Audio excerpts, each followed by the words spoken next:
And now we present to you Thac0 with Advantage. Welcome to Thac0 with Advantage. We're two friends that have been playing D&D a long time. While we both love lots of other RPGs, we're still processing our game notes. My name is Ange, and I've really enjoyed playing RPGs, including D&D, but not only D&D. What makes me happy is having a good story over the top of the gameplay. I really wish everyone in the hobby could be more welcoming to players of all kinds, but I think this is something we can work on in the future. I might have talked about gaming on the Gnome Stew on occasion as well. I'm Jared. I've been playing D&D since feedback meant your guitar was too close to your amp. You can find various reviews and articles I've written over the years at whatdoiknowjr.com and gnomestew.com. And hey, we've got someone else with us today. I'm Chris, and apparently I'm not a friend that plays D&D. Because Ange said we're two friends that have been playing D&D a long time. She read the copy cold. I read the copy, because that's what I do. Well, I'm Chris, and I ponder the many decades I've played D&D and decided that it wasn't a waste of time, actually. But I still ask myself, what could I have done better? Played and learned more indie games earlier in my life? Of course. What was really good? Well, there was that moment that I discovered that setting up a situation for play instead of writing a series of encounters was the way that I liked playing most. And then I asked myself, how should I proceed forward?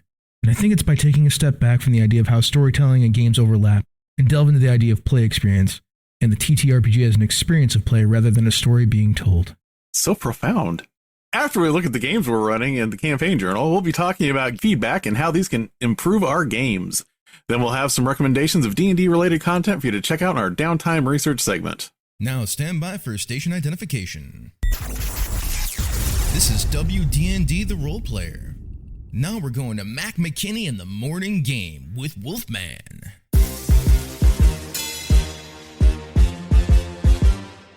In 1976, the Lost Caverns of Tsojcanth was used as a tournament module at Wintercon V and wasn't revised and distributed for sale until 1982 when it came out as S4, the Lost Caverns of Tsojcanth. Some of the long-term D&D elements that showed up in the tournament module were Iggwilv, Graz'zt, and intelligent weapons. Black razor stealing all the souls, black razor cutting into my own.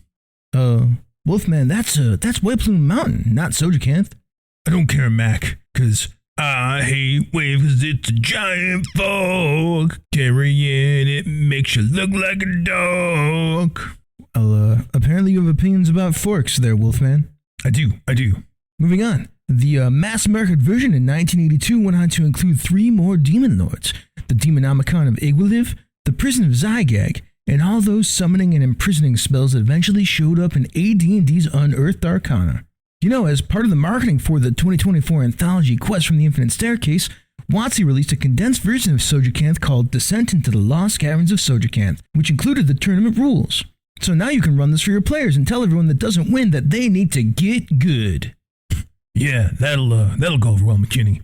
Also, I'll throw the hammer and it struck you in the helm. The last thing you saw was my hammer whelm. Let me just finish up this campaign journal. Since the last time we talked, I played City of Cowls and I ran the Old Margrave. Unfortunately, I had to cancel the Victoriana session because that day I woke up with a cold. And in this new modern era, playing in person when your face is full of sick is not a good idea. There's at no point you should try and push through that these days. It's weird how that beyond dark times changed everything about the world. In City of Cowls, we continue to make our way through the Blighted Forest. We had a run-in with 3 giant spiders. They were massive and they had really super cool names that I completely forgot to write down. Ultimately, they were an appetizer for the final fight. We very soon came upon the grove at the center of the Blighted Forest, where we found the tree the goddess of nature wanted us to save, but we discovered it was dead and possessed by some malignant entity. It had also surrounded itself with the undead of all those that had died during the war that was once fought in the forest. This was a tough fight, but we kind of expected it to be a tough fight for as important as this was. Ree, our dragonborn barbarian, was kept up through sheer force of will and really badass barbarian abilities that kept her from dropping. Everyone else kind of kept firing from range except for Kai, the ranger that was sent here for this mission. He would kind of run up, do some damage, and then kind of disengage and so on and so forth. It was a lot of undead, and the tree kept sending out this miasma that we all had to save against. Some people would call that cowardice. I call it tactical retreating. Hey, when you watch the barbarian who has 150-ish hit points go down to under 20 hit points in like one round, you use a little bit of judicious cowardice there. Tactical retreating. Tactical retreating. You kind of use a little bit of judicious cowardice there. Wow, I can't imagine doing that much damage to one character in one round. Yeah, we'll get there. In the end, we took the thing inhabiting the tree down. In the shattered remains of the trunk of this desiccated, once grand tree, Kai found a seed that glowed with magic and hope. But it couldn't be replanted here because the lands were too befouled. Kai had the sense that he should summon his animal companion.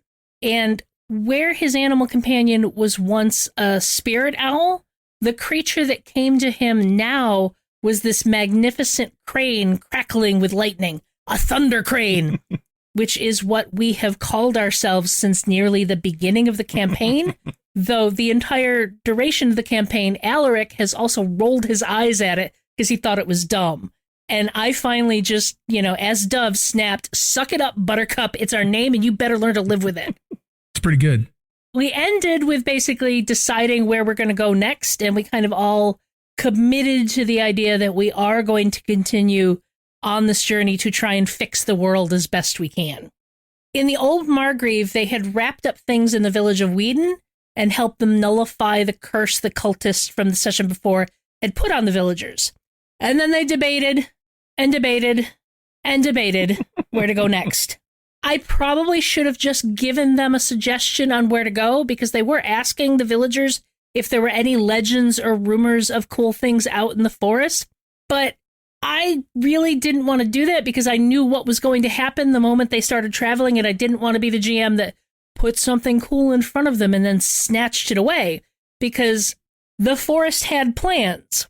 The moment they started traveling, which they decided to travel up north along the river Grandfather's Tears to start, the forest kind of took control and was like moving them through the forest faster than they should have been going and taking them in a direction they weren't planning. This time their travel rolls let them pick up on that because they lost sight of the river sooner than they should have. And wait a second, we're going in this direction, but we thought we were going in that direction. And so they tried to turn around and go back the way they came and suddenly found themselves continuing to head north. Bad adventurers, go north. Go north. That's what I say on the forest. Go north. I mean, the whole adventure is set up. It doesn't matter where the players are. The forest is going to put them in this spot because it has reasons. Because Nevram is a warlock of the Elder Wood, he took a moment to try and commune with the forest to try and find out what's going on. And I basically had him get a vision of a man on a horse fleeing from wolves and the sense that the forest does not like cheaters. And they're all like, well, does that mean the people are cheating? Or what's going on? Because we'd figure the forest would support the wolves. Wow, they really wanted you to just spell it out for him, huh? I mean, it seems pretty obvious to me that the guy was a cheater and the forest didn't like that he cheated and the forest wants him to catch that guy for some reason. But that's just me based on what you told me. Yeah, exactly. That's what they were thinking too. But that's not what was going on. Okay, the forest is cryptic and wrong then, okay? The forest isn't wrong. The forest is a big old ancient forest that has an entity that is alien to anyone that could try and comprehend it. And it had things it wanted them to do. Basically, on the night of the second day, they came upon a clearing where a wounded horse with a dead rider burst through the trees being chased by wolves that could talk.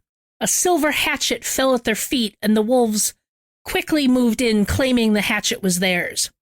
Malvern picked up the hatchet and immediately got sucked into the geas that binds them into completing the Challenge of the Fang. Dun, dun, dun. This is basically an ancient ritual that's performed every 3 generations to determine whether the forest is going to favor men or beasts. And it turns out that the beasts were cheating this time. As Malvern was fighting some of the wolves that could talk, he heard from them that they had been given the hatchet by the Weft of Shadows, which is a kind of thing they have run into before, manipulating things working against the forest. They ended up fighting those wolves, go to a nearby coaching inn where they ended up talking to a whole bunch of NPCs and locals, and then having to fight a werewolf and his henchmen. So when we pick up again, it will be the following day when they start the Challenge of the Fang.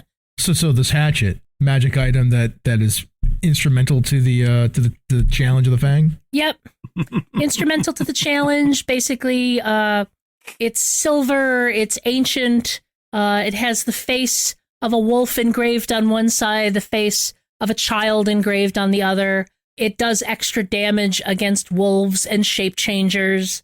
It also is bound with a geas that forces whoever wields it to basically participate in the Challenge of the Fang. And it's meant to be the thing that gives the human person involved kind of a chance. Sure, that makes sense. I like that the forest decided that the adventuring party are going to be the champions of humanity. I mean, that works for me as like a person to be running the game. I'm like, well, you're the champions of humanity. That forest is really pushy. I just want to throw it out there. Oh, the forest is very pushy. But it does make a little bit of sense for this group because Nevram is a warlock in service to the forest. Sure, that makes perfect sense then. Yeah, he had basically originally was supposed to be in service to a fiend who was basically, he'd been tricked into making an agreement with her. So when third level hit, all of a sudden the forest, because they'd been adventuring in the forest since first level, the forest offered him an alternative.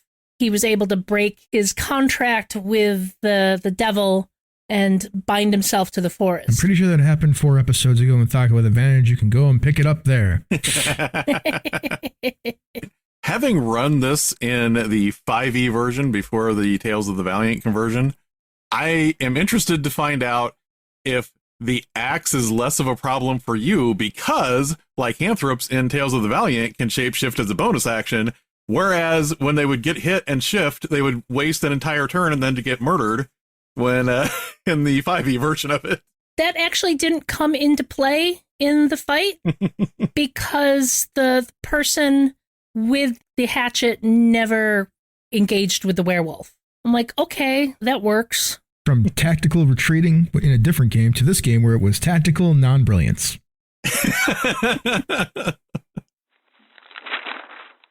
In my game, we are nearing the end of our Marodi campaign. Kazina and the group ended up defeating her grandfather, who was a fiend. They summoned him.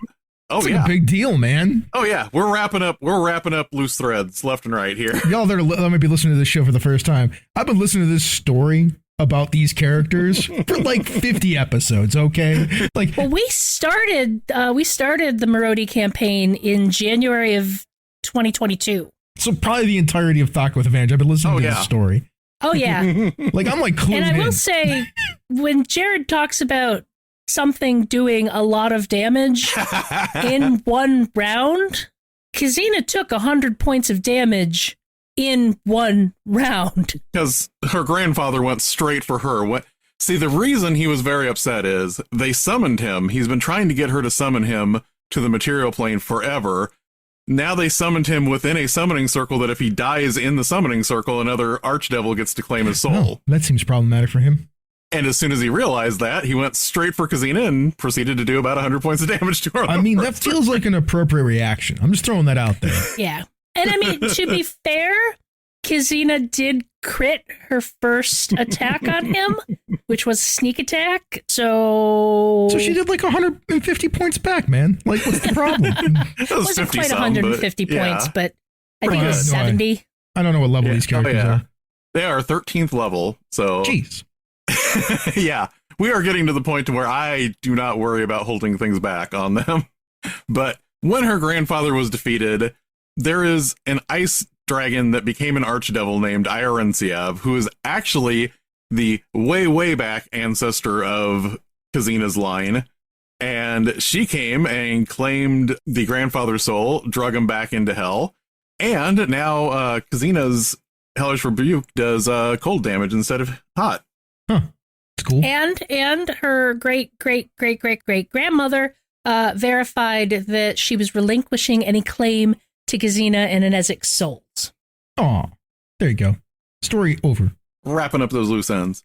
So the party contact introduced them to the Queen of Kiprion. Kiprion is an island made up of a Minotaur population. And it wasn't going to be as hard to convince the Queen that they are here under non-nefarious reasonings, but her consort is a paladin. And her consort is much more wary of people just showing up with a mercenary army and someone saying, oh, no, don't worry, I paid for it. I just paid for a mercenary army to free the entire island. And so he would have been a little bit more hesitant to just accept them. But man, did he hit it off with Marin, especially talking about tridents. So Ivy kind of picked up on the fact that Queen is not as upset if they find out that the Sultana in exile is the one kind of pulling the strings instead of the Emperor of Valera. And once they communicated that, the Queen is kind of on board with it. Our next phase of this is going to be a massive battle, and then hopefully that will draw out Glavistus and they will have their big confrontation. I'm using a modified version of the victory points from the 3-5 Heroes of Battle, which is kind of like a flowchart of tactics and missions. It's not tracking a bunch of different people. It is, you go on this mission, and depending on how well you do the mission, you get to spending victory points. And then when you check in to find out how the battle's going, it's going as well as however many points that you've been getting on your individual missions. I wanted to make a joke about how I got hung up on listening to people talking about giant forks, but that 3.5 Heroes of Battle book is actually pretty good. I used it a ton. Oh, yeah. I really like that one. I don't think I've ever heard of people having a conversation about tridents in a role-playing game before. Like, hey, you want to like take a look at my trident? Oh, this trident's great. It's got this magical enchantment on it. Look at the way that the haft is just shaved off just the right way so you can get a really good grip on it. Come on, man. What do you talk about with tridents? Marin has had that trident since very early in the game. Mm-hmm. Oh, so it's all scuffed up then. Probably not because it's magical, I bet. Oh, it's magic. It's magic. It was the first magic item he got, I think. Yeah, it shoots dragon's breath once a day. And it shoots dragon breath. I think my favorite thing, though, was just the reaction everybody has when I describe Minotaur architecture. Because every time they go into a building, I will start with, okay, so you go down this hallway for a while, then it turns back on itself, then you cross back over, then there's another long hallway. That's funny. When we left Casino, turned to the Queen, it's like, is there a shortcut out? And can you have somebody show us how to get out? And this is when the Minotaur gets real sad, or the person that's describing the Minotaur architecture gets real sad. But I know all the cool ways to get around the maze. You just want me to press the button to open the secret door? Yes. Sad. I know, whenever I come on the show, I just destroy this part of the show because I like to talk about like the games that we're playing. That's okay. I guess I'll talk about my thing. So I started running a new playtest campaign of Streets of Avalon. It is the first scenario is called the Whisper Killings. It's part of the actual campaign that I'm going to include when I release the game sometime next year, I hope, towards the end of the year. For reals, even though you can get it right now on our Patreon or on polygamers.us. You just go download the playtest version. It's there. Anyways, the Whisper Killings is the first scenario. They are investigating. There are 4 characters. We'll get to that in a second. They are investigating grisly and also magically dark murders where the spirits of these people that have been disassembled, I'll say, are bound to the place where they were disassembled and whispering parts of a ritual spell. The 4 characters are Slippery Jim. He's a vermin catcher who learned magic while working in the Order of the Eye guild halls. There's Bitsy, a nurse orphanage administrator who's also a fighter. She's 6'2", very tall. She's super nice. She's innocently good, and she carries a giant greatsword on her back, which people are always like, what the heck are you doing with that greatsword? It's weird to be carrying a greatsword around in the city. Like, you just don't, it has a tag conspicuous, so people are like, what is up with that, man? And people will also get nervous about it. There's also Spanky, who is a prostitute illusionist who wants to open and run their own brothel. Great character. Love the art that they brought to that. That's very flamboyant. Kind of love it. And then there's Tamio, who is a private eye expert who invented a major crime when she was working in the dock district so that she could solve it to give herself some reputation and some money so she could move to the clock tower district and continue the investigation into her brother who went missing over a decade ago. She just wants to find out what happened to him. she's been searching for him, and like part of the story is that he was at the orphanage that Bitsy administers. So, you know, she wants to get in there and like check out the records and things like that. Anyways, all these characters are friends. They've been friends for a while. The first scene of this game is they're just at this guy, and his name's Kelvin Rings. He's the blacksmith, and he's been dismembered, and there's blood all over his smithy. And then there's like sawdust that's soaked into the blood that is creating these weird magic symbols, or at least like arcane symbols. But we have 2 magic users in this party. And one of the things that the magic users can do is use the sight. So when they open up their sight, they saw the spirit of Kelvin attached in the middle of this space with like dark magic all around him, whispering about being the creator of the lock so that the door can be opened over and over again. But in doing that, they start hearing whispers themselves, and they start getting infected with this whispering that can now talk to them. So they now have this tag called Dark Whispers. Then, as they were doing that, sawdust demons attacked them. One of the local griffins, that's the local constabulary, exploded from inside poor Sally Mae. She died after being friendly with them. Like they talked to her for a little while, and with the way we set these games up is like they knew her like for a long while, like months.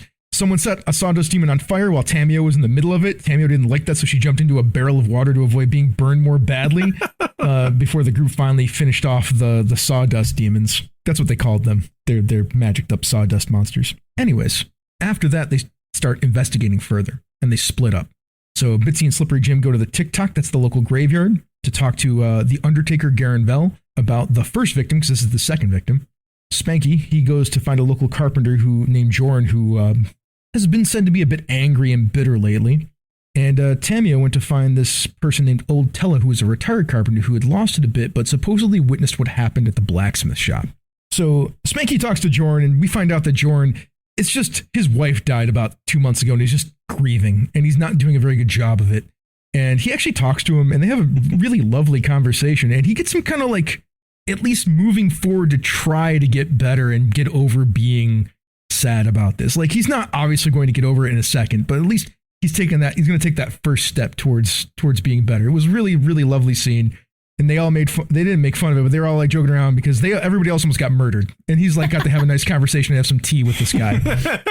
So Thac0 finds Old Tella, talks to him, gets some info about a black robed person holding a golden candle. But Old Tella, once she failed the roll, so she still got the clue. But Old Tella got into a rage about being asked all these questions and tried to, murder her because he's not quite all there, right? Because he's seen sawdust demon shadows and hearing whispers himself. So instead of hurting the old man, she just gets away from him. But she got hurt a little bit doing that. And then we get Slippery Jim Bolivar, who and Bitsy, who go to this graveyard. And there's a pseudo funeral home. Like, it's a stone building. It's where they put the bodies. They also work out of there. And strangely enough, this Garen Vell is not a Lachey. So the Lachey are the people that actually take care of the graveyards usually. This guy is not. He's an undertaker, and he's like working on learning how to embalm people. Like he has started that kind of process. He also works for this family called the Grimhagen family, and they actually fund the orphanage. They're actually one of the 13 magistrate families, one of the most powerful families in the city. They're funding this project. Bitsy goes in there and talks to him, to Garen, while Slippery Jim sees one of the Lachey, a guy named Dralis, who's digging a grave. So Jim goes and starts talking to Dralis. Dralis is like, yeah, I'll answer your questions if you help me dig this grave. So Jim gets in there and starts digging the grave because Dralis is like 50 and he's like, he's tough and whatnot, but why would I want to dig if I can get this guy to dig for me? Also, he's an ulterior motive because Jim digs down, finds that he wasn't digging a grave, but digging up a grave that had a coffin in it, and the coffin starts shaking and then a hand bursts out of it. Don't worry, Jim's okay, sort of, for now anyway. Dralis decided to use a little bit of magic as Jim's panicking and put that undead to rest. But Bitsy goes in to talk to Garen Vell. And they're talking about the body, which, was in the same state as Kelvin Rings, dismembered. But she accidentally, because she was trying to figure out what was going on here, something seemed off. She failed her roll, but I thought it'd be more interesting for her to find the secret door. So she accidentally butted up against a panel on one of the stone benches and opened up a door. But Garen Vell was close to the exit. When that secret door opened, there were 4 coffins in there, and they all were shaking around. Garen did something magically or alchemically that allowed those coffins to open and zombies came out of them. And these are not like D&D zombies. These are your 28 days later zombies.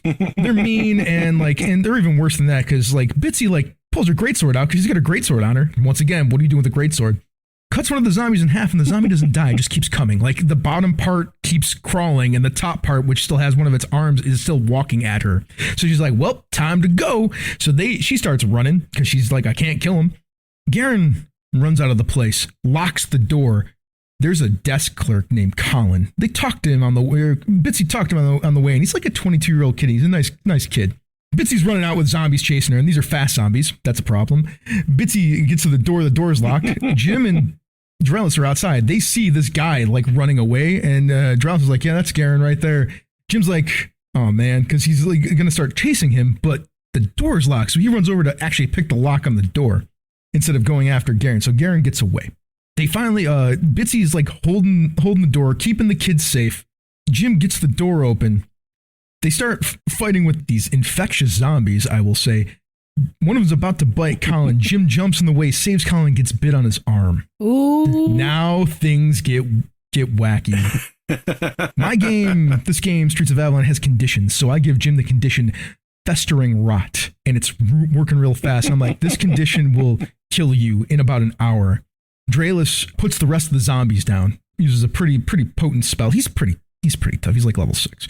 But he tries to cure Jim, but he can't because it's not something that he has the ability to do. But he slows it down, so it's not going to be like an hour. He's got like a day maybe.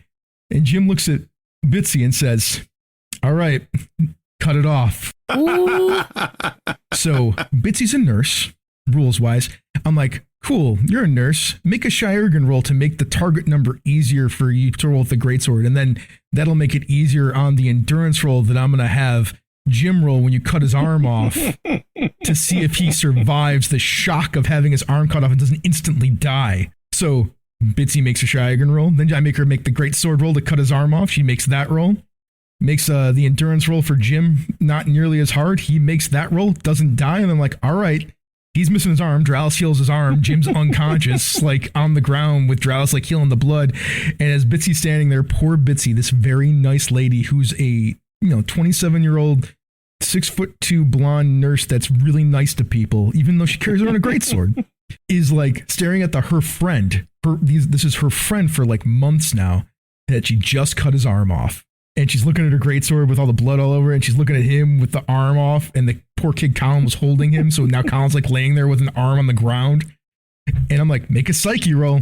Luckily she made it, otherwise she wasn't going to be able to touch her greatsword for a while.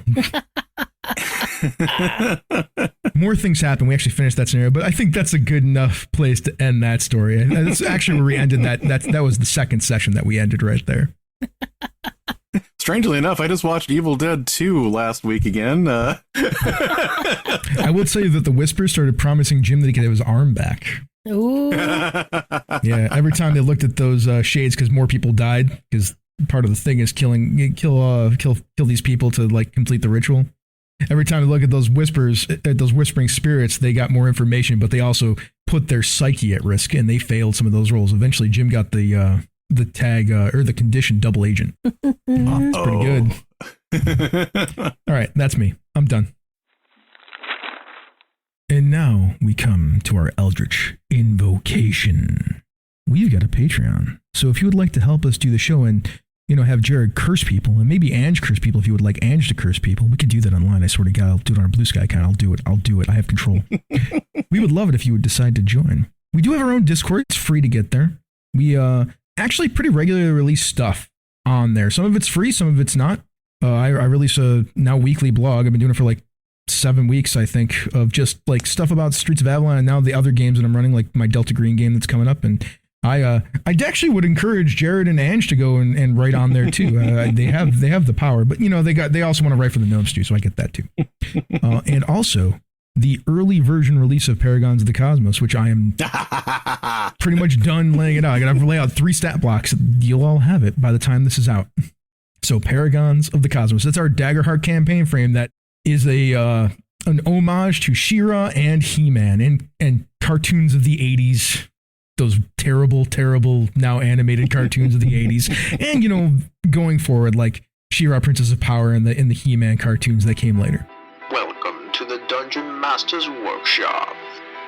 Moving on into our Dungeon Master's Workshop, there is something that's very important to have if you want to find out what works and what doesn't in the game you run. and if you want to get better at what you're doing. And that something is feedback. Feedback! Wah! In this episode, we're going to look at when and how to collect feedback and what to do with it. So first up, what do we mean when we talk about feedback for our games? I'm so excited for this topic. I can't wait to talk about it. Sorry, I was exuberant, a little exuberant. We'll talk about it. So I think that feedback is finding out what worked and didn't work for everyone at the table, players and GMs, or players if you're including GM as a player. I think that is what we mean when we're talking about feedback. Yeah, I would agree. It's getting enough details that you know the specifics. It's not just, I had a good time. It is finding out what exactly somebody thought was a good time or what they didn't. Yeah, it's basically getting the information directly from your players, what worked, what didn't work. Is there anything we should keep in mind for feedback specific to the fantasy genre of RPGs? The only thing that I would say is this is where I will go on my spiel about how a D&D style fantasy world is not the 14th century. It may have trappings of that, but if you're going to get bogged down in things like that, you may need to remind your players that this is an entirely fantasy world unless you are playing something where you're set in the real world. Or Greyhawk, which is like real world adjacent, right? I mean, sort of. Ish. I think with any game, you need to be mindful of the genre that you're running in, and what is appropriate for that genre, and be able to talk about it with your players if they're starting to get upset about things not aligning with what they're expecting out of the game. I know I've run into this before where like people will be like, well, that's not the way that works. It's supposed to be this way and this way. And it's like, we're in a game. We're in a game. We're leaning towards the conventions of the genre of the game we're playing. And those details don't matter in this genre.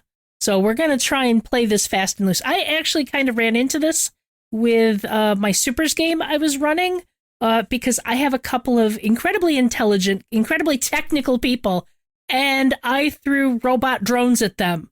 And there were conversations about drones. And after we were done, one of the players came to me and she's like, that's not how drones actually work. And I'm like, thank you for not doing that during game. We need to bow to the components of the genre we're playing in. I agree. Honestly, if it really is going to bother your players that this thing has all these trappings and you aren't playing into that, that is something you need to hammer out too. Because if your head is not going to make this place into 14th century France, then you're not going to align there if that's what they're expecting. One of the most unpleasant D&D games I've ever played was run by a history professor who talked about how he played it like it was history. That was not fun. Uh-huh. I had a player give me feedback in game about how a house should have been set up because it was a Norse-ish setting. And I really didn't want to take the 15 minutes to hear how a longhouse would have been set up and how it had too many windows and all of that. So specific to fantasy games, everything that you guys said, I agree with 100%.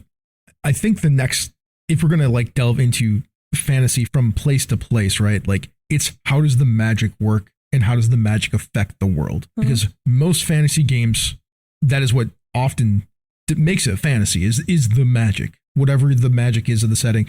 And even it doesn't even matter if you have like different types of peoples and however they might present. Like think of Zootopia, that has got all animal people, right? Like, but that's not I wouldn't call that a fantasy game, right? I mean, not in the way that we're talking about, because Zootopia is essentially a modern day story using animal people. Yeah, I mean, this is where we get into variations of genre, which is probably delving a little too far from the main topic. But like, it's fantasy, but it's modern. Yeah, but we're going to talk about fantasy as in like, we're talking about magic, right? Yeah. And swords and sorcery and type stuff. We're talking about that kind of stuff. Not some weird spin on the urban crime genre. then magic is the most important thing to figure out. Like, this is how it works in this setting. This is how it functions. Same thing that happened in our Heroes of Hollow's Way game. I'm like, hey man, magic doesn't work the way that you think it does. It has got these shards. It'll still have the trappings of D&D, but it'll function this way. Yeah, and these are these are important things to cover in session 0. Yep. So your players are all on the same page and they don't come at you a couple of sessions in going, hey, this isn't what I thought it was. This isn't the D&D I thought it was going to be. This isn't the fantasy game I thought it was going to be. That's what feedback can do to help. Feedback can help tune that. Why do we want feedback for the games we run? We want it to get better at running games, and we want our players to have fun. So the more we can improve our skills based on the feedback we're getting, the more we can make sure we're giving our players a good, fun game. I agree with that. I would just change words because I like words, right? Like, I just want to make sure, I just want everyone at the table, including the game master, to have the best experience they can have. Yes. It's something that I've been doing for a while. I used to have that thing about fun, right? Like, if you've all heard me, if you've listened to Misdirected Mark, and if anybody here's listened to Misdirected Mark, then you understand fun is so subjective, right? Mm-hmm. And it's like such a loaded word, right? Mm-hmm. If we're playing a game where it's all about crying and dying and everything is terrible, is that really fun? It's just a kind of experience that we enjoy. I don't know if that would be fun. The Dungeon Dudes have been doing this lately too, which is great because now I can touch on a popular touchstone of being like, we're just looking to have the best experience that we can have, and making sure that we talk about that is a very good way to increase our chances of having the best experience possible. And I think it is possible to have an enjoyable experience, even if the emotions and concepts you're brushing up against in the game are not something that is inherently fun. Sure. Just go and see Jared's interview with the safety tool kit folks. Mm-hmm. I mean, they'll tell you all about how using safety tools can let you have an enjoyable experience that would not typically be considered fun. Yeah. The only other thing I would say is, if you've ever heard your voice and heard it recorded and then realized that you don't hear yourself the same way that other people hear you, that is kind of what feedback does for you. And when I point that out, it's sometimes there are things that you do that you don't even notice that you do. And until you get feedback, you don't realize this is a thing that is part and parcel to the things that you're doing. Very much so. Very much so. So what are some of the ways we can gather feedback from our players? Man, have I tried a bunch of things. Boy, have I failed so many times at this. I've asked people to tell me what was good, what was bad, and what they would have enjoyed seeing improved, like what they think I could do better. I did that for years. That doesn't work very well. I'll just throw that out there. I've given people index cards to anonymously write the answers to those questions that I've just posed. That didn't work either. I've communicated with players at some point after the session, like not the same day, but later in the week or a day later to see their feelings in the game. Boy, does that really not work. At least not for me. I've asked specific questions about the session and tried to parse what they actually liked and didn't like. That's sort of okay, but not really. I've even tried critique circle style feedback. Boy, don't do that. Boy, do not do that. It is not appropriate for about 99.999% of groups. That's right. 1 out of every 10,000 people, that probably works. If you're listening to this and it works for you, more power to you, man, you sadists. Holy Lord. I have a writing degree. I've sat in critique circles. It's not that much fun, let me tell you. Our artist here went to art school. Yeah, it's not fun. Not fun. It's important, but it's not fun. Super important, right? But that's not appropriate for, I think, this venue for the most part. The best thing I found is this tool called Stars and Wishes. I'm sure there are other ones. There's Roses and Thorns. Maybe that works better for you. I like Stars and Wishes for a lot of reasons. Stars and Wishes is at the end of the session, after the session is over, you will ask as the game master, what are your stars and what are your wishes? Stars they're the things that we liked and the kind of things we want more of in the game. That's what they are. Wishes are the things that let us know what we hope for in the future, but we're not demanding them. We just we're wishing that we hope they happen. Now, that is the softest version that works the most effectively that I've found anyway. I think it's important when you use this tool, if you use this tool, to point out that players, as the game master, should star and make wishes from other players as well as the GM. In fact, that is really the place where it needs to start if you want it to work. And you also need to preface, look, we're doing this to help tune the game. It's like a mini session 0 or a reframing to help us get this game to where we want it to after we've been playing it for a little while. To me, I think it's wild that we talk so much about session 0, but but we never talk about tuning our game after we start playing as players and game masters together. Like, hardly anybody talks about that. And I find that that tool is just as important as the session 0 tool. Oh, yeah, because campaigns can run for a very long time, and you can drift pretty far from what you talked about in session 0, either just because things drift naturally or because the nature of what you're doing in the campaign drifts, because that's the way the play has gone. Yeah, man, we've been playing Rapscallion. It's a pirate powered by the Apocalypse game by Magpie Games. And our game, when we first started session 0, and my wife Jen had to remind me of this, like, we wanted to like have this like kind of frolicking, fun-loving, goofy-ish pirate adventure, right? Where it could be like dramatic and dark and Pirates of the Caribbean-esque, which, you know, it's got dramatic and dark moments to it. But overall, it's kind of like pulpy fun, right? We got away from that a little bit in the last couple of sessions. It was like the crew was trending more towards being very not nice people. And my wife pointed that out during a session, during a Stars and Wishes session. And we're like, yeah, man, we should fix that. Like, everybody was like, yeah, you're right. Like, that's not what we agreed to. And that's not what we said we were going to play. And we were like, do we want to go darker? Or do we want to go back to where we were? And people are like, we can dial it back a little bit. I think it's probably a good idea. So it works. Like this, that was an example of it working. It's not the only one, but it's the most recent one.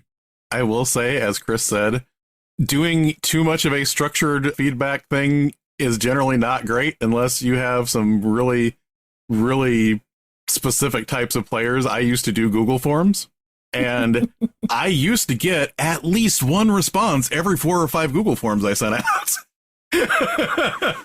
I'm nodding my head. Yep. We'll talk about this in the next thing, because I want to. There are all these tools, and Chris has talked about one of the really powerful ones, Stars and Wishes. But what are some of the ways we can gather feedback indirectly? And you should answer this question. You totally should. Well, one of the things I was going to say is I am horrible about doing any sort of formal feedback. Part of that is because by the time we wrap up playing, it's like people want to get to bed, people need to log off, and there's not a lot of time for it. But that doesn't mean I'm not doing stuff indirectly. And part of that is just pay attention during play. Pay attention to what your players are fixating on. What do they want to revisit in the game? What are they excited about? What are they talking about? And usually the character they make will tell you the type of things they want to see in game. If somebody makes a rogue that is high, has high stealth, they want to do stealthy things. If somebody makes a bard who puts a lot of points in their social skills, they want to talk to people, hopefully. It's what they've made, what their characters they've brought to the table will tell you a lot about what they want to see in the game, and what they interact with and what they enjoy interacting with is something you should pick up on and pay attention to. I got no notes. My Curse of Strahd game, I am blessed with people that are so enthusiastic in that. But after the session, I don't necessarily ask them any questions, but I will listen to them talk to each other about what just happened in the session. And the things that they are really excited about, that they really bring up, that they literally will say, I hope we get to do this because we ran into this. Those are those things that I try and take to heart and make sure that those things come about later on in the campaign. I know Chris previously suggested don't wait to talk to your players, but I find that tends to work better for me. And I will generally, like, if I have a group chat for everyone, I'll drop questions in there. What are you guys thinking about this? What are you thinking about that? And I will get feedback after the game. And I think I partly do this because I think that's what works best for me. I like to sit and think about what happened in the game and kind of muse on it. I'm obsessed with gaming, okay? This is a huge part of who I am, and I am always thinking about gaming. And as a result, I will think about things for a long time and then still want to talk about it even after we're not gaming. I get so much great feedback when I have my players stuck in a car with me on the way to a convention. My shocked faces over here about Angie being obsessed with gaming. So how do we put feedback into action? What do we do once we know what people think about what we're doing in our games? So you've gotten information. You now have to figure out how to parse that information and what it actually means.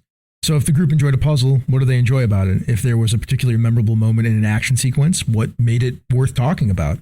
As GMs, we can ask those questions in the moment once we hear the feedback, or we can just, let it go, wait, figure it out ourselves, decide what that means, wait a few days, get them in a car on a convention, and then just pump them for information.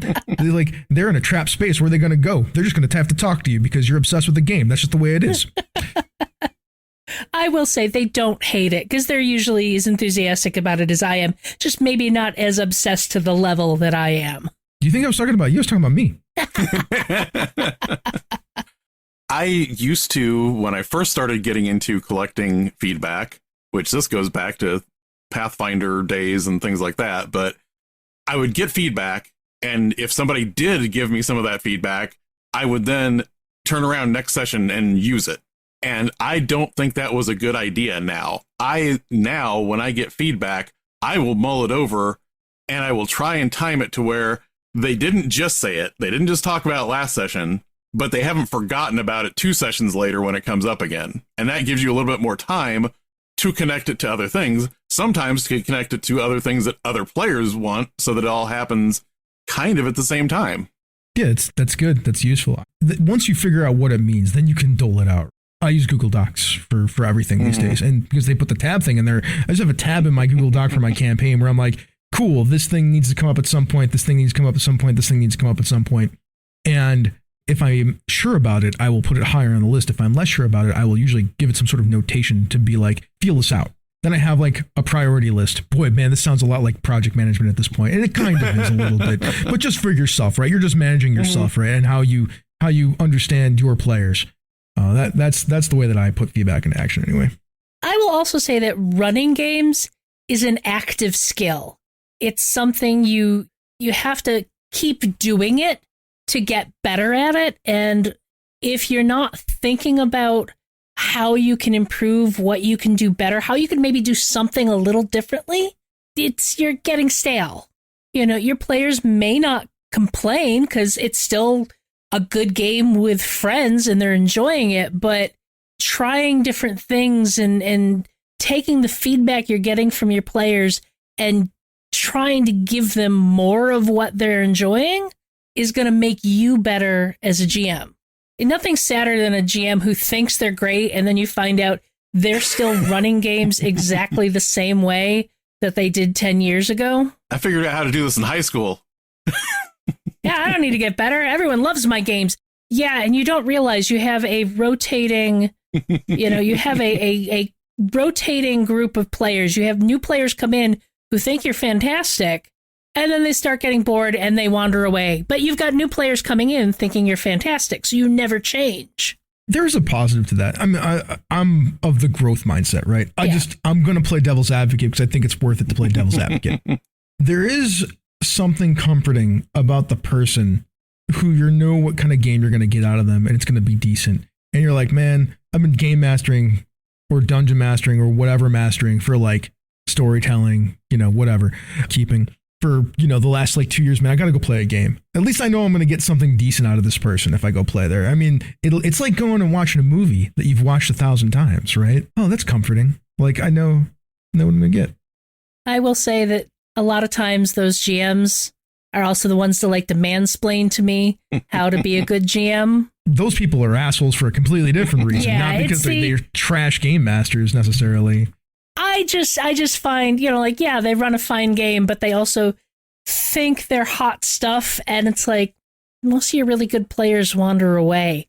And, it's like, I totally get what you're saying. There is something comforting about somebody who is steady at what they're doing, but you need to be aware that that is what you are doing. That is what you are offering your players. Some of the best DMs that we had in Adventures League at the game store back when I used to go to a game store before this weird pandemic thing happened. Some of the best ones were the ones that were kind of like that. They were always going to run their games pretty similarly, but it wasn't a bad game. And I think when you're talking about Adventures League, especially, that is your comfort food. Yeah. That's where you're going there to say, I just want to play something that feels like the platonic ideal of a dungeon crawl right now. Yeah. Somebody rolled up to me months ago and they were like, Chris, man, can you just like run like a normal fantasy game? I'm like, no. No. And that's what I said. I'm like, no. They're like, what? I'm like, I am not a service game master. I do what I want to do because it's fun for me, right? And running stock standard fantasy is boring at this point. I get nothing out of it. That goes back to something you said earlier. It's like we talk about, making sure the game is fun for our players. We also have to make sure it's fun for us, that it's enjoyable for us. And it's I have to give out this advice so often on some of the Facebook groups I kind of walk by occasionally, and somebody will talk about how they're not having fun running their game. And it's like, then you need to figure out what you need to do to make the game fun for yourself while also making it fun for your players. This is not an either or situation. The game should be fun for everyone at the table, players and GM included. It's not if the GM's having fun, the players aren't. If the players are having fun, the GM is miserable. That's not what we're supposed to have here. Yes, it's supposed to be a collective effort to have a good time for everybody. Yes. Is there a wrong way to collect feedback? Hell yeah. Google Forms. I actually don't think that's a wrong way, Jared. And like Ange said, like her waiting a few days to like ask questions in like a group chat, that works for them. Because it works for them, then it's a great tool for them, right? It's all about the tool that works. That never works for me. Mostly because I hate talking online. It's not like my preferred way to communicate with people. I've had to work really hard at it to get better at it. I think the biggest thing is that like you cannot make it personal.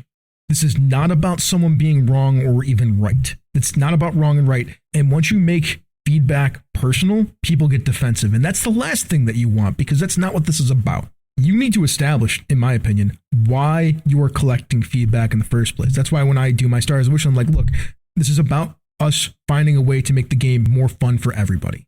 Like, I have now made it not about somebody being right or wrong. I've made it a collective effort to be better for the group. And I think it's, if you are allowing this, you don't want it to all just be a love fest. I mean, love fests are great. Tell me how awesome I am. But you also need the critical feedback to like figure out what might need to be improved. But you need to frame it in a way that is not, as Chris said, personal. You don't want it to feel like an attack. And if you can set up getting feedback in a way that allows people to express things they wish were a little different or went a different way, then, you can get a safer feel for that type of thing. Do not undersell the Love Fest. The Love Fest is important because those are all the things that people really liked about the game that week. That's what the Love Fest is. You should still note, I note all those things. Now I'm like, cool. How many of these things are the same thing so that I can like make sure that these things, or at least opportunities for these things, can happen more often? Because that's what everybody really enjoyed. And when they get tired of it, they'll start starring it so much, and then I can pull it back out. So you can like find out and then put it in a rotation. That's why you're right. The critical stuff is important too. Like getting the wishes is important because it helps you find out what's weak about the game. As a game master and a player, you can be wished as a player by other players and by the game master. Like I've like wished for people to be more into the setting, right? Like understand what's going on, or try to do this a little bit more. I wish you would engage with this idea, or I wish you would like understand the mechanics a little bit better. Yeah. But like that, those stars, because people get excited about the stars, but also it's a really good signpost for what's good about the game. Speaking of the Love Fest, one of the other things to, sure, there's narcissists out there who just wanted you to tell them how awesome they are. But there's a lot of us who have squirrels in our brains that will tell us, oh, you suck. That was awful. Everyone had to have hated it. Oh my God, why are you bothering?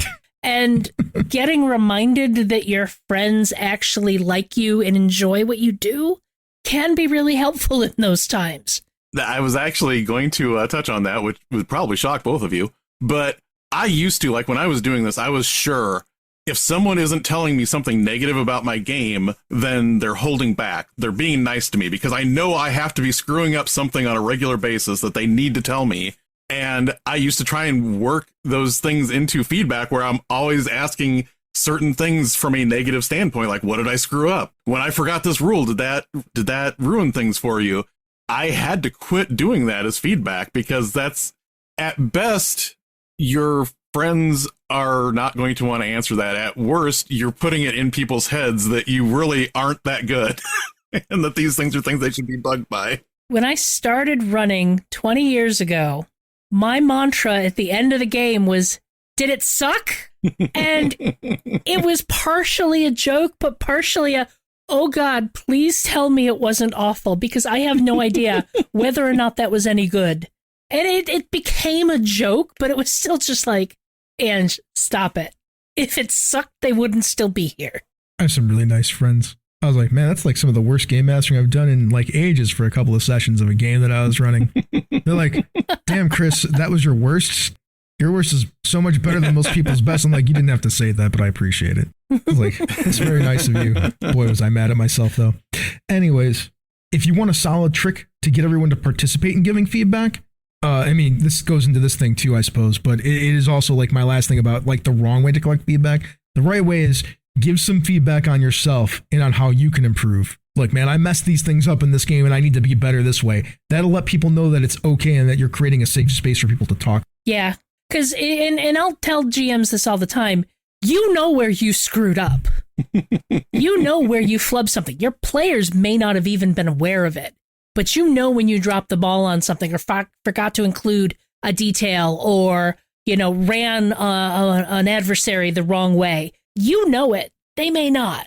I mean, the real trick is getting them to tell you the things that you didn't notice. So what do you do if your players aren't good at giving feedback? This is one of those things. It is going to be by individual, I think, in a lot of ways, because you may have multiple people that are not good at giving feedback, but they are not all the same mindset of why they aren't good at giving feedback. And I think that's when you need to just kind of find out, like, what things do they like talking about? Sometimes there's subsections of the game they want to talk about. I have like one player that she's not like a major rules wonky type person, but every time she gets to do something new that she didn't know she could do, she's super excited. And that's kind of that thing where sometimes I need to look over like, oh, you leveled up, you can do this now. You know, and just remind her of those things. And then she's much more excited because then all of a sudden she remembers that she can spider climb because she's a Dampier and she hangs off of a wall and shoots scorching rays off the wall. I mean, why wouldn't you want to do scorching ray off the side of a wall? I mean, it sounds awesome, right? Like, it just looks cool. For me, it's about teaching through examples. I've done this a lot with a lot of different groups. You need to be part of the feedback process if you're the game master. You need to participate and show how you want things to proceed and create that structure to begin with. And Jared's right, it is individual, but that's why these structures and ideas and these little almost like little games that we play, like the Stars and Wishes, kind of like a little game, are important, because the truth is that most people don't actually know how to give feedback. Not really. Especially when it comes to feedback with the intention of improving the experience for everyone. People know how to critique, people know how to give an opinion, but feedback is not those things. It's something different. This isn't a critique circle. This isn't work. We're not defending positions or debating.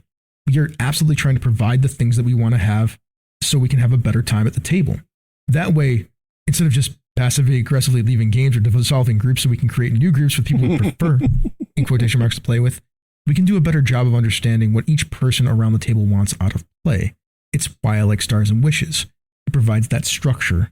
And the thing about it is, like, even if you're starting out, I always just go around the table. When I've not done it with people before, I go around the table. I'm like, cool, we're going to do Stars and Wishes. This is what they are. Describe what it is. And I'd be like, just give me 1 star about what somebody else did at the table. That's it. And then I just have everybody just do it once, because I'm building that muscle memory, essentially. I'm like, and you're not going to get it in one session. Not if they've never done it before. Heck, it took me months to figure out how to do it right for myself, right? I mean, it took me years to get to the right level of what I enjoy or what I have found to work for me for feedback. But that is like, that's the baby step, right? And then you build on that. And then eventually you'll be like, cool, man, give me your stars. Whatever stars you had, then give me your stars. Give me your stars.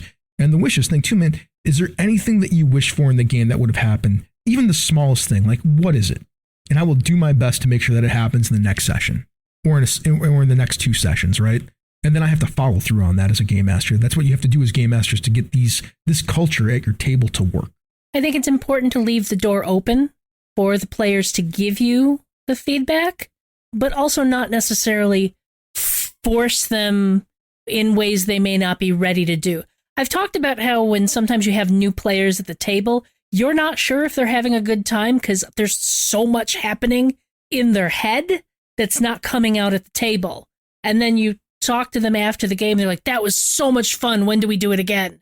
And sometimes feedback can be like that. If you have more introverted or shyer players, they may not be ready to give you feedback in the way somebody who never shuts up like me. You know, it's you gotta kind of meet people where they're at. Structure helps. Makes them feel like they're part of the thing. Yeah.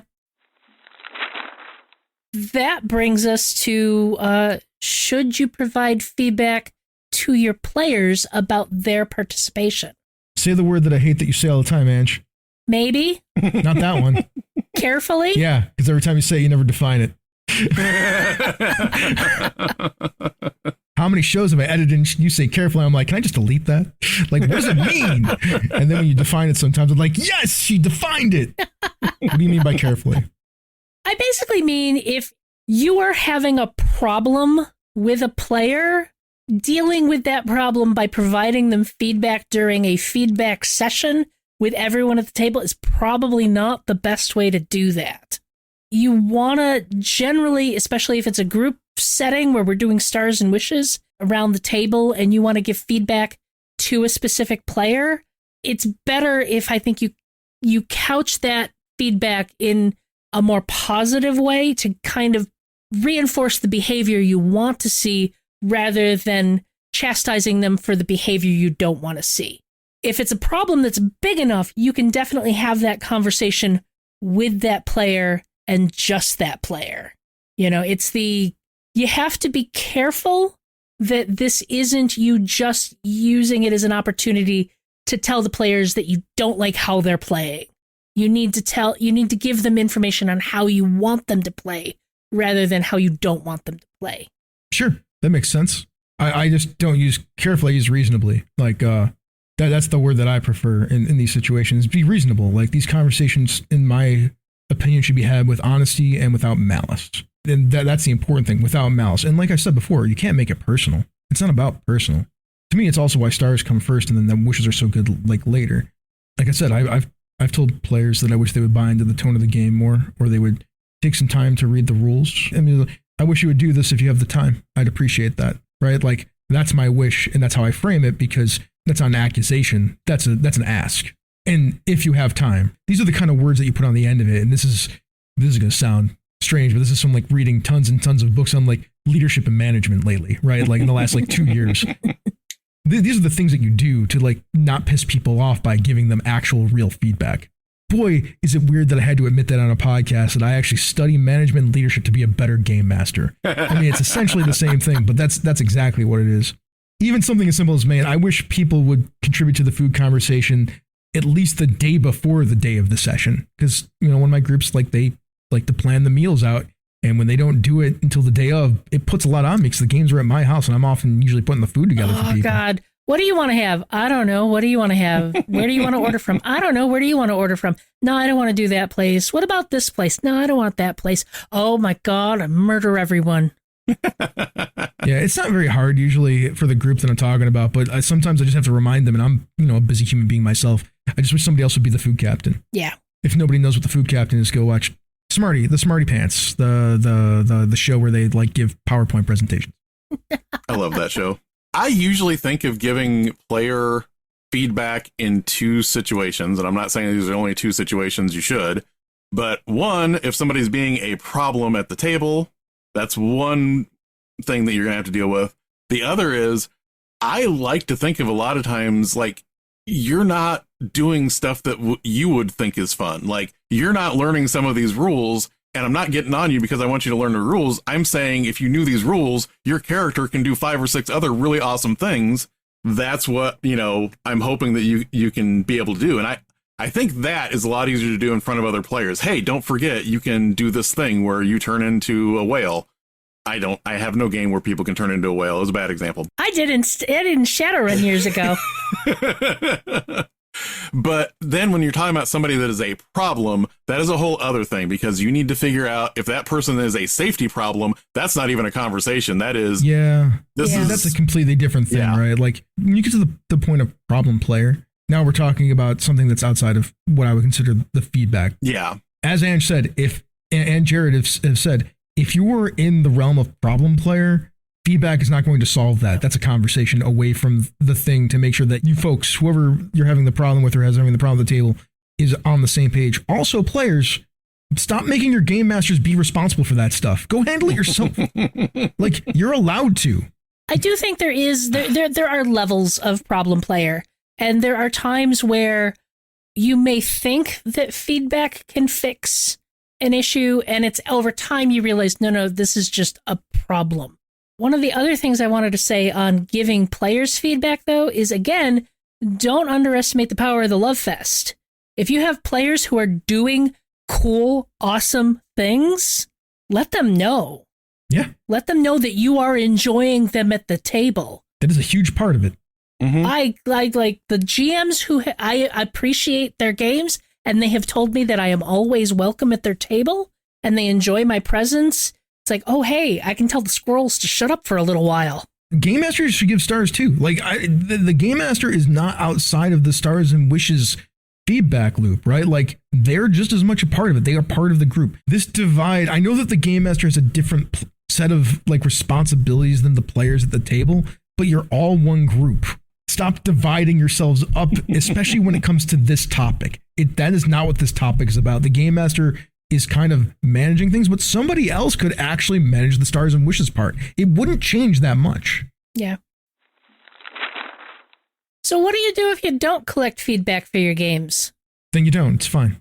It's not a big deal. No, it really isn't. I mean, everything about RPGs is optional, man. Yeah. Ask Senda. She'll tell you that the rules are optional, and there's nothing wrong with that. She really will. I do think you should still pay attention to whether or not your players are enjoying the game. Keep an ear open, see how things are going. But I don't think there's anything that says you have to formally collect feedback and do, like a structured thing with it. But you should still pay attention, especially if you want to become a better game master or a better player. That's an interesting thing that you pointed out there, though. You were saying intentionally. I think there are times it's very important to start doing things that you're already doing with intentionality, because then you can actually do them better. Yeah. And there are times that you are collecting feedback, you are acting on feedback, but you're not doing it formally. And once you realize what you're doing, it might be better. You may like to do that. You may want to do that so that you are pushing yourselves in different directions and making sure that you're covering different areas and things like that. Yeah. The biggest thing about feedback, about these ideas of these formal feedback things at the back end of these games that we play, isn't about you as the game master. It's about the players getting to voice their part too. They get to say what they like and what they don't like. That's just as important if you want the game to be collaborative as the game master collecting feedback. So like as a player, if you're not formally collecting feedback, you should also probably be listening and paying attention to the players and the game master in the same way to understand what's going on with them. It just, once you put it in a more formal space, it just becomes easier to do and you're guessing a lot less. That's the point. Yeah. But like I said, it's just another tool that you can use to help tune your game. And if you don't care about tuning your game, or you feel like playing with your group is enough to figure it out, then don't spend the time doing it. Just play more game. I personally believe the tool can help you get to what's enjoyable about your games for your group way faster, though. That is my opinion. Yeah. I actually can't see reasons that you I see very few reasons why you shouldn't do it. Now let's join Ange and Jared for some downtime research, where they do the work so we don't have to. Every episode, we're going to look for something related to D&D that we want to pass along to the listeners. It might be products, websites, videos, or podcasts, but it will always be something that we think will enhance your D&D and fantasy gaming experience. So I am still on my Critical Role BS. So forgive me for my recommendation being the animated series for Campaign 2, The Mighty Nine. The Legend of Vox Machina is one of the most true-to-life pieces of media I've ever seen that combines the chaos of what happens at the table and the epic story we end up creating together. So I am very excited to see what they do with the Mighty Nine. Vox Machina's story kind of starts in the middle. The characters have been together, they've been adventuring together, and it's just go. But the Mighty Nine was Matt Mercer and the cast bringing together a group from the very beginning. So the start of the campaign and show should be a very different tone. I mean, I'm sure it's still going to have dirty jokes and chaos, but it'll be an interesting change from what they did with Vox Machina. The first episode drops on November 19th on Amazon Prime. And I believe that means we can declare this a Thanksgiving special for us folks in the U.S. And we will have a link to the trailer in our show notes. Aren't dirty jokes and chaos just themes of Dungeons and Dragons? I kind of think they are. Yeah, very much so. Especially when you realize what some of the names of spells were actually inspired by. Anyway, I'm also just being silly there. Then your game does not have to have dirty jokes and chaos. I'm just that was making a joke. I mean, if it doesn't have chaos, what do you do? Gaming is going to have chaos.